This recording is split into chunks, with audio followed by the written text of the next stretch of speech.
सीताराम गुणग्राम पुण्ययारण्य बिहारिनो वंदे विशुद्ध विज्ञानो कवीश्वरो कपीश्वरो। सीता और श्री रामचंद्र जी के गुणगान के बगिया में घूमने वाले, सीता और रामचंद्र जी की जहाँ भी कथा होती है वहाँ हनुमान जी रहते हैं, कथा को सुनते हैं। सीता और रामचंद्र जी के बगीचा में घूमने वाले कवियों के ईश्वर श्री वाल्मीकि जी और कपियों के ईश्वर कपि के ईश्वर श्री हनुमान जी संकट मोचन, सबके संकट को हरने वाले, जो सीता और रामचंद्र जी के गुणग्राम में घूमते हैं, उनको मैं सादरपूर्वक प्रणाम करता हूँ और उनकी श्री रामचरित मानस की कथा का प्रसंग आप लोगों को सुनाता हूँ श्री हनुमान जी के कृपा से। निज कबित के लागन निका सरस हो अथवा अति फीका। बोले अपना कविता किसको अच्छा नहीं लगता है, चाहे वो अच्छा हो या खराब हो, अपना अपना कविता सबको अच्छा लगता है। निज कवित के ही लागन निका सरस हो अथवा अति फीका। अपना अपना गीत, अपना अपना कविता, अपना अपना वस्तु सबको अच्छा लगता है। तुलसीदास जी कहते हैं कि सबको अपना कविता, अपना वस्तु और अपने जो भी हैं वो अपना ही अच्छा लगता है और दूसरे का अच्छा नहीं लगता है। ऐसा दूसरे का जो अच्छा सुनते हैं, ऐसे भी लोग इस संसार में बहुत हैं। जे पर भनीति सुनत हरसाही, ते बर पुरुष बहुत जग नाहि। जो दूसरे के कविता को सुनकर और खुश होते हैं और जो अच्छा कहते हैं दूसरे के कविता को, जो दूसरे के रचना और कविता को सुनकर खुशी होते हैं, हर्षित होते हैं, ऐसे उत्तम महान पुरुष जगत में बहुत नहीं हैं। ऐसे तुलसीदास जी कह रहे हैं। जग बहु नर सर सरि सम भाई, जे निज बार बढ़ई जल पाय। तुलसीदास जी कह रहे हैं इस संसार में ऐसे लोग बहुत हैं जो छोटे छोटे तालाब और नदियों के जैसा, जो दूसरे का भला नहीं चाहते हैं, खुद अपना ही भलाई चाहते हैं। हे भाई, जगत में तालाबों और नदियों के समान मनुष्य ही अधिक हैं, जो जल पाकर अपने ही बाढ़ से बढ़ते हैं, अर्थात अपने ही उन्नति में प्रसन्न रहते हैं, दूसरे की उन्नति को देखकर खुश नहीं होते हैं। ऐसे लोग इस संसार में बहुत हैं। जे निज बार बढ़ई जल पाए, जो सिर्फ अपना ही भला सोचते हैं, दूसरे का भला नहीं सोचते हैं। जग बहु नर सर सरि सम भाई, जे निज बार बढ़ई जल पाई। सुजन सुकीर्त सिंधु सम कोई, देखी पुर विधु बार जोई। तुलसीदास जी कह रहे हैं कि जगत में तालाब और नदियों के जैसा मनुष्य भी अधिक हैं, और जो जल पाकर अपने ही बाढ़ से बढ़ते हैं, अर्थात जगत में अपनी उन्नति ही चाहते हैं और दूसरे की उन्नति नहीं चाहते हैं। और समुद्र के जैसा तो कोई एक बिरला ही होते हैं जो दूसरे का सुख देखकर खुश होते हैं, जो चंद्रमा को पूर्ण देखकर दूसरों का उत्कर्ष देखकर दूसरे का खुशी देख कर के खुद भी खुश हो जाते हैं। उम्र पड़ते हैं ऐसे लोग बहुत कम हैं। समुद्र भी इस संसार में बहुत कम है, गिनती का 7 समुद्र हैं और नदी तालाब इनके कोई गिनती नहीं है। इसी प्रकार से मनुष्य का भी स्वभाव भगवान ने इसी प्रकार से बनाए हैं कि सज्जन लोग ही आपके सुख को देखकर सुखी होंगे, खुश होंगे। आपकी उन्नति को देखकर अच्छे लोग ही खुश होंगे।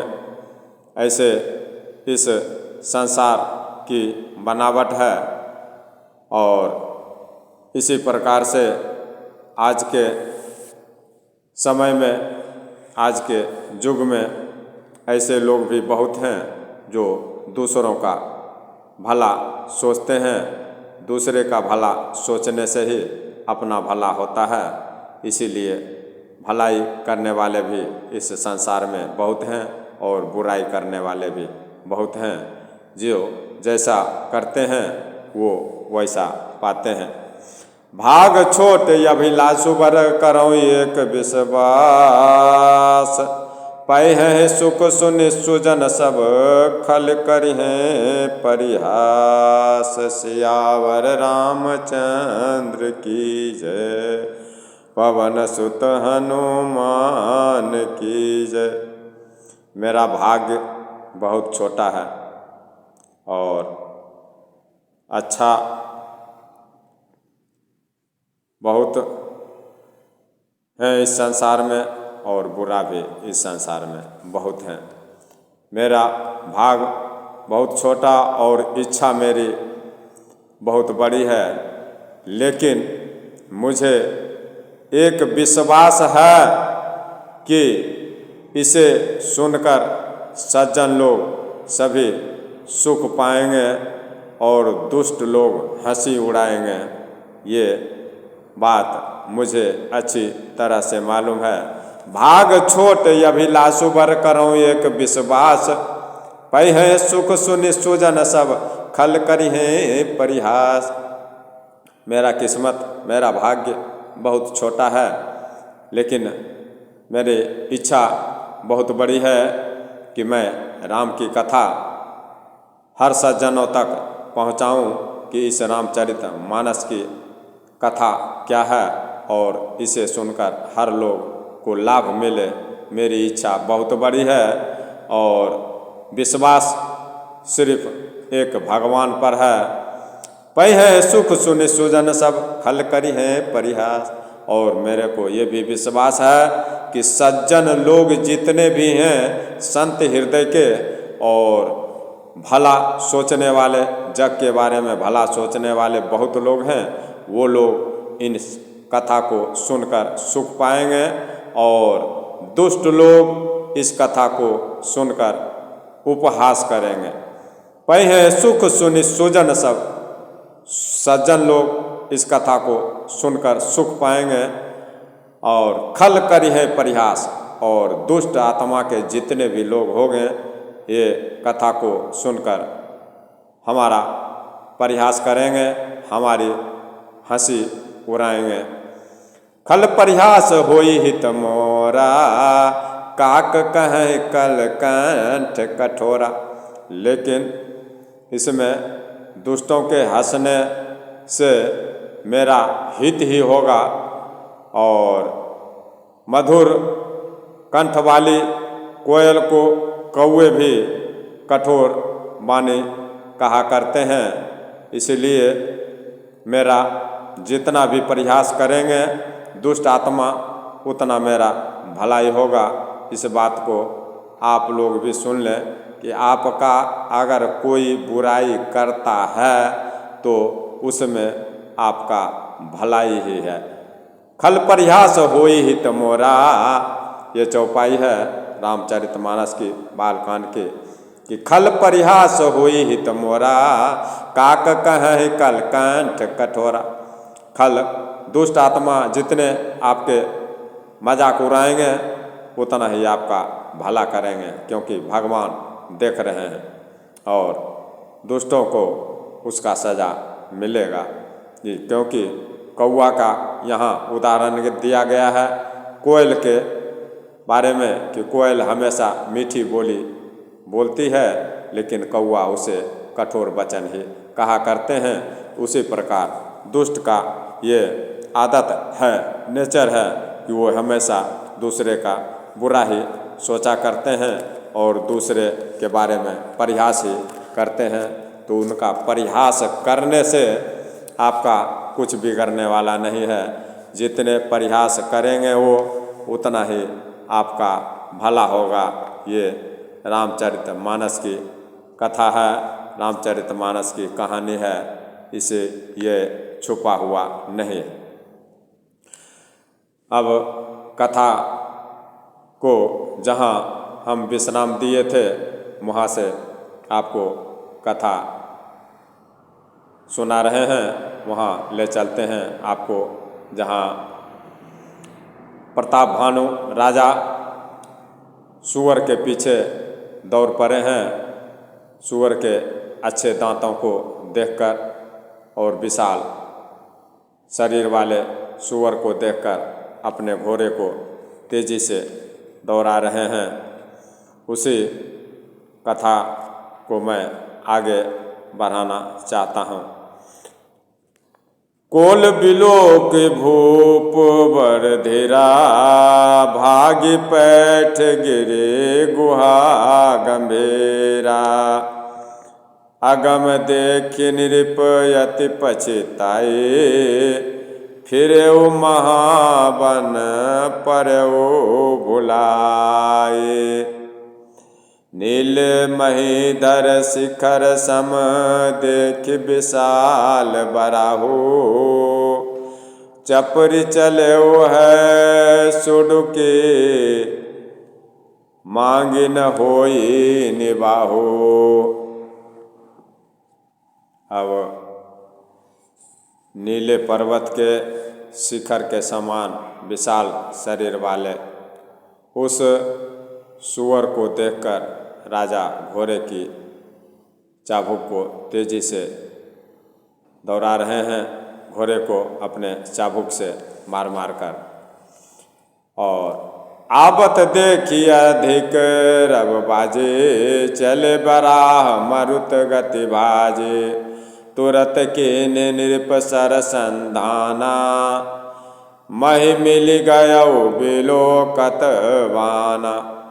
अधिक शब्द करते हुए घोड़े को अपनी तरफ आते हुए देखकर सूअर जो है अति तेजी से यानी हवा की वेग से भागा। राजा प्रताप भानु तुरंत ही बाण को धनुष पर चढ़ा लिए उस सूअर को मारने के लिए। सूअर बाण को देखते ही धरती में दुबक गए। तकी तकी तीर महिष चलावा, करि छल सूअर शरीर बचावा। राजा प्रताप भानु ये ताक ताक कर अच्छी तरह से देख देख कर तीर को चला रहे हैं सूअर के ऊपर, लेकिन सूअर छल करके शरीर को बचाता जाता है। प्रगटत दुरत जाई मृग भागा, ऋष बस भूप चल संग लागा। इस प्रकार राजा के तीर को आते देखकर प्रगट होते हैं सूअर महाराज और छुप जाते हैं। अपने बचाव के साथ सूअर आगे की तरफ भागता जा रहा है। वह पशु सूअर कभी प्रकट होता है और कभी छिपता है। इसी तरह सूअर भाग रहा है और राजा भी बहुत क्रोध के वश में उस सूअर के साथ पीछे पीछे लगा चला जा रहा। राजा प्रताप भानु उस सूअर के पीछे भागे जा रहे हैं कि इस सूअर का शिकार मैं करूँगा और सूअर अपना जान बचाते हुए छुपते हुए भागते जा रहे हैं। गयो दूरी घन गहन बराहो, जहाँ नाहिन गज बाजी निवाहो। सूअर बहुत दूर ऐसे घने जंगल में चले गए जहाँ हाथी घोड़े का निवाह होता है। ऐसे घने जंगल में घुस गया सूअर जहाँ बड़े बड़े जानवरों का जाना दुर्गम है और सूअर छोटा जानवर है, इसलिए अपना जान बचाने के लिए बहुत घने जंगल में घुस गए जहाँ कि राजा प्रताप भानु का घोड़ा का जाना मुश्किल है। गया दूरी घन गहन बराहो, जहाँ नहिन गजबाजी निवाहो। अति अकेल बन विपुल कलेसु, तदपि न मृग मग तजई नरेशु। सूअर बहुत दूर है, ऐसे ही घने जंगल में जा रहा है जहाँ राजा का घोड़ा नहीं जा सकता। राजा प्रताप भानु जी बिल्कुल अकेला है और जंगल में क्लेश दुख भी बहुत है। फिर भी राजा ने उस सूअर का पीछा नहीं छोड़े। उस सूअर के पीछे राजा भागते जा रहे हैं। इनको सूअर बहुत पसंद आ चुका है, इसलिए प्रताप भानु राजा सूअर के शिकार के लिए उसके पीछे जा रहे हैं, अपना समय गंवा रहे हैं और अकेले भी पड़ गए हैं। इनके पीछे और कोई भी सेना नहीं है। ये अकेले अपने घोड़े को तेजी से दौड़ाकर उस सूअर के पीछे भागे हैं, जिसके कारण ये अकेला पड़ चुके हैं। कोल बिलो के भूम बर धीरा, भागी पैठ गिर गुहा गंभीरा। राजा को बड़ा धैर्यवान देखकर सूअर भागकर पहाड़ की एक गहरी गुफा में जाकर छुप गया अपना जान बचाने के लिए। गयो दूरी घन गहन बराहो, जहाँ नहिन गजबाजी निवाहो।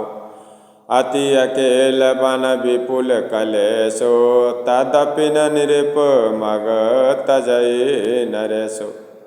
फिर भी राजा प्रताप भानु उस रास्ता को नहीं छोड़ रहे हैं जहाँ सूअर जा रहा है। वहाँ जंगल में ये अकेले जा रहे हैं। राजा को बड़ा धैर्यवान देखकर सूअर बहुत डर के मारे भागकर पहाड़ी की गुफा में घुस गया। सूअर समझ रहा है कि राजा मेरा पीछा छोड़ने वाले नहीं हैं। वो और भयभीत होकर एक पहाड़ की गुफा में खोह में जाकर घुस जा रहा है। अगम देखे निरपयति पछिताई, फिर ओ महाबन पर ओ भुलाई। राजा सूअर के पीछे उस जंगल में पहुंच गए, जहां से अब राजा को रास्ता भी मालूम नहीं है। उस गुफा में जाना बहुत कठिन है, जिस गुफा में सुअर घुसा है। प्रताप भानु को उस गुफा में जाना बहुत मुश्किल है। उसमें जाना कठिन देखकर राजा प्रताप भानु को बहुत पछतावा हुआ और पछताकर लौटना पड़ा प्रताप भानु राजा को। लेकिन उस घोर जंगल में राजा प्रताप भानु रास्ता भूल गए कि किधर से मैं आया और किधर से मुझे निकलना है। अपने राज्य में जाने की रास्ता को राजा प्रताप भानु भूल चुके, सुअर के पीछे दौड़ते दौड़ते। ये तमाशा हुआ कि राजा अपना रास्ता ही भूल गए। खेद खीन क्षुदिर तुषित राजा बाज समेत, खोजत व्याकुल रस सरित सर जल बिनु भयउ अचेत। खेद खीन क्षुदित त्रिषित राजा बाज समेत, खोजत व्याकुल सरित सर जल बिनु भयउ अचेत। राजा प्रताप भानु उस सुअर के पीछे इतने देर से दौड़ते रहे, जिसके कारण राजा और राजा का घोड़ा दोनों थक चुके। राजा भी थक चुके हैं और उनका घोड़ा जो है वो भी थक चुका है। अब बहुत परिश्रम करने से थका हुआ घोड़ा समेत राजा प्रताप भानु भूख प्यास से व्याकुल हो रहे हैं। नदी तालाब खोजते खोजते पानी के बिना राजा और राजा का घोड़ा बेहाल हो रहा है। इस नतीजा पर पहुंच चुके कि राजा को अब पानी और घोड़ा को भी पानी भी मिलना मुश्किल हो रहा है, क्योंकि घनघोर जंगल में जो पहुंचा दिया सुअर महाराज, सुअर जी को मारने के लिए ये ऐसे जंगल में पहुंच गए कि जहां पानी खाना मिलना भी मुश्किल है। ये जंगल के बीच की कहानी है, जहां इनको अब कुछ मिलना भी मुश्किल हो चुका और थकावट भी बहुत हो चुका है। फिरत विपिन आश्रम एक देखा, तह बस निरपति कपट मुनि बेसा। अब उसी जंगल में फिरते फिरते राजा प्रताप भानु ने एक अच्छा आश्रम देखा। उसी जंगल में एक अच्छा सा कुटिया बना हुआ है। वहीं उसी कुटिया में कपट से मुनि का भेष बनाकर एक राजा रह रहा है, जिसका देश राजा प्रताप भानु छीन लिया और जिन राजा को प्रताप भानु जीत रखे और जो सेना को छोड़कर युद्ध से भाग गया, वही राजा अब यहाँ कपट के कपटी के भेष में, साधु के भेष में इसी जंगल में एक अच्छा सा कुटिया बनाकर रह रहा है। राजा प्रताप भानु का उस कुटिया के ऊपर नज़र पड़ रहा है और खुद तो बिल्कुल थके हुए हैं राजा प्रताप भानु और उनके घोड़े भी थके हुए। फिरत विपिन आश्रम एक देखा, तह बसल निरपति का पट मुनि बेसा। जासु देश निरप लीन छड़ाई, समर से न तजे गयऊ पराय। उसे राजा के राज्य को प्रताप भानु जीत रखे हैं, जो कपटी भेष बनाकर यहाँ जंगल में मुनि का भेष धारण करके रह रहा है। वो पहले राजा था जिसको प्रताप भानु ने लड़ाई में जीत लिया, और जिसने अपने राजपाट को प्रताप भानु के लड़ाई में हार कर जंगल में आकर मुनि का भेष बनाकर भगवान का नाम ले रहा है। और समय प्रताप भानु कर जाने, आपन अति असमय अनुमान। प्रताप भानु का समय अच्छे दिन जानकर और अपना कुसमय बुरा दिन अनुमान कर उसके मन में बड़ी गलानी हुई उन राजा के मन में, जिनको प्रताप भानु जी जीत चुके हैं। उनको किसी को भी ऐसी गलानी होगी जो आपके राजपाट को ले ले तो खुद को गलानी होगी ही, किसी के साथ भी ऐसा होगा। असमय प्रताप भानु कर जाने, आपन अति असमय अनुमान।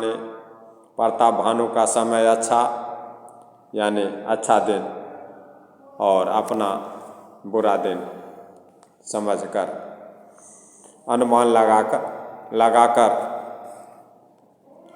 राजा के मन में बहुत दुख हो रहा है, जो कपटी भेष में जंगल में रह रहे हैं। गयौ न गृह मन बहुत गलाने, मिला न राज ही नृपय अभिमाने। राजा जब अपना राजपाट हार चुके तो वो लौट कर फिर अपने राज्य में नहीं गए, गलानी के मारे, शर्म के मारे कि मैं अब वहाँ क्या मुँह दिखलाऊंगा। इसी से वह ना तो घर गया और ना अभिमानी होने के कारण राजा प्रताप भानु से ही मिला, ना तो प्रताप भानु से मिला और ना अपना घर गया। वो राजा कपटी मुनि का भेष धारण करके वन में रहने लगा। ऋषुर मारे रंक जिम राजा, विपिन बसई तापस के साजा। दरिद्रता की भांति मन में क्रोध को मारकर राजा तपस्वी के भेष में जंगल में रहने लगा। अपने मन को, अपने क्रोध को, अपने गुस्सा को शांत करके जब हार गए तो राजा अपने गुस्सा को शांत करके जंगल में रहने लगे, मुनि का भेष धारण करके तपस्या करने लगे। ऋषुर मारि रंक जिम राजा, विपिन बसई तापस के साजा। उस राजा के मन में बहुत दुख है। दरिद्र की भांति मन ही में क्रोध को मारकर राजा तपस्वी के भेष में जंगल में रह रहा। तासु समीप गवन नृप के ना, यह प्रताप रवित हितव चिन्हा। उसी के पास प्रताप भानु राजा पहुँच गए, उसी के कुटिया में जहाँ कपटी मुनि का आश्रम है वहीं पहुँच गए। और उसने कपटी मुनि का जो भेष धारण कर रखा है राजा, जिसको प्रताप भानु जीत रखे हैं, उस कपटी मुनि यानी राजा, पहले राजा थे जिनको प्रताप भानु जीत रखे, उसने प्रताप भानु को तुरंत पहचान लिया कि यह प्रताप भानु है जिसने हमारा सारा राज्य पाट जीत लिया। ये प्रताप भानु महाराज उनको नहीं पहचान पा रहे हैं, लेकिन वो कपटी मुनि का जो भेष धारण कर रखे हैं वो राजा प्रताप भानु को तुरंत देखते ही पहचान लिया। राउ त्रिषित नहीं सो पहचाना, देखि सुबेश महामुनि माना। राजा प्रताप भानु प्यासा होने के कारण, व्याकुल होने के कारण, प्यास के कारण व्याकुल होने के कारण उस कपटी मुनि को नहीं पहचान सके। राउ त्रिषित नहीं सोई पहचाना, देखि सुबेश महामुनि जाना। उसे प्रताप भानु राजा नहीं पहचान पाए, लेकिन वो प्रताप भानु को अच्छी तरह से पहचान लिया कि इसी ने मेरा राजपाट छीना है, इसी ने मेरा राज लिया, और जिसके कारण आज मैं घर भी नहीं जा पाया और ना मैं किसके पास गया, और आज जंगल में अपना मुँह छुपाए घूम रहा हूँ।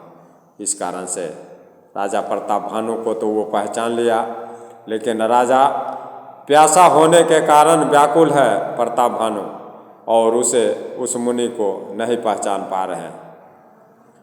ये उतरी तुरग ते किन प्रणामा, परम चतुर न कहो निज नामा। राजा प्रताप भानु उनको महामुनि समझकर और घोड़े से उतरकर उसे तुरंत प्रणाम कर रहे हैं, लेकिन बड़ा चतुर राजा होने के कारण, प्रताप भानु बड़ा चतुर राजा होने के कारण राजा ने उस मुनि को, जो अपना भेष मुनि का बना रखे हैं, राजा ने उसे अपना नाम नहीं बताया। यहाँ प्रताप भानु अपना बुद्धिमानी से काम ले रहे हैं, अपना हकीकत नाम, सही नाम उस ठगी मुनि को नहीं बताए। भूपति त्रिषित बिलोकित ही, सर्वरुदीन दिखाए। उस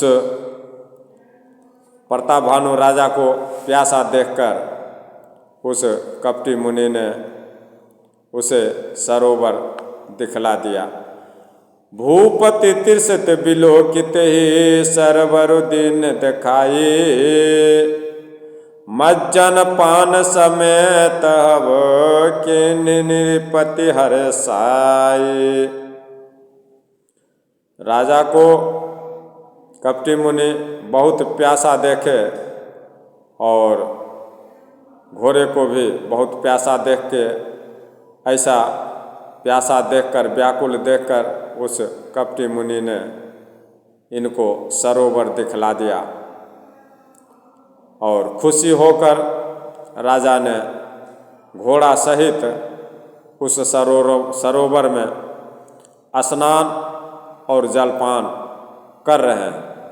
जो कपटी मुनि दिखाए, जिस सरोवर को, उसमें बहुत स्वच्छ जल है, जिसमें राजा अपने घोड़े के साथ जाकर स्नान कर रहे हैं और उस सरोवर का जल को पान कर रहे हैं, पी रहे हैं। और इनका घोड़ा भी उसी सरोवर में जल पी रहा है और थकावट के कारण उसमें स्नान कर रहे हैं। गए श्रम सकल सुखी निरिप भयऊ, निज आश्रम तापस ले गयऊ।